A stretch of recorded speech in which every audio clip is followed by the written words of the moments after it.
Something About Mary, written by Christina Curtin, December 14th, 2022.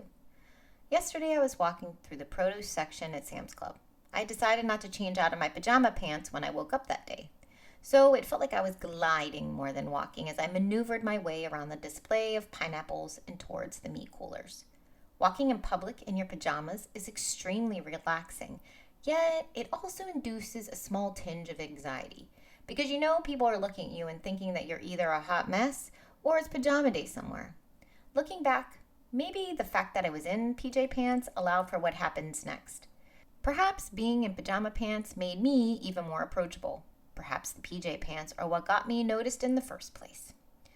Pushing Evie in the abnormally large shopping cart, I headed towards the meat coolers, and for a brief second, I made eye contact with the woman who was standing about 10 feet in front of me, parked near the 3-foot-long salmon planks. Let's call her Carol.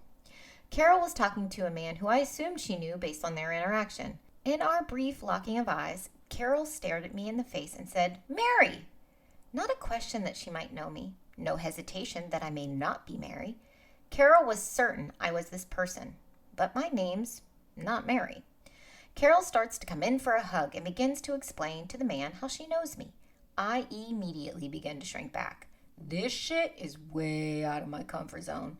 As she reaches over to give me a squeeze, I try to interject and explain that I am not, in fact, Mary. But as I go to say no, she locks eyes with me again, and it's then that I see it. A sheer look of desperation, like someone throwing you the rope to their boat that is quickly drifting out to sea.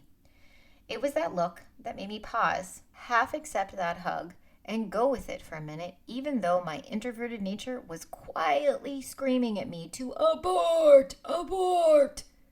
Carol quickly hugs my shoulder and explains to the man that we see each other in the car line all the time since our kids go to school together. I start to think maybe she thinks she knows me. Like maybe we have seen each other in the car line and made eye contact before. I know we never spoke. I'm pretty good with faces.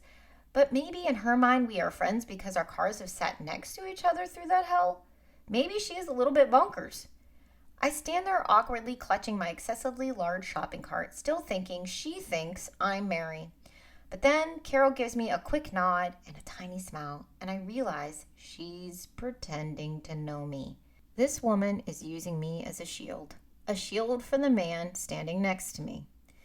The man is happy to meet me, oblivious to the fact that I am not who Carol says I am. He tells me that Carol is headed back to school to pick up her kid who's sick. I play along and ask her what's wrong. She waves it off and says it's just a stomach thing. Carol then abruptly says goodbye to the man and indicates I should walk and talk with her as she moves away. As we get out of earshot from the man, Carol immediately says, "Thank you." I guess that man, whom she had no clue who he was, had been talking to her for about a half an hour near the 3-foot-long salmon planks, and she had been trying unsuccessfully to get away.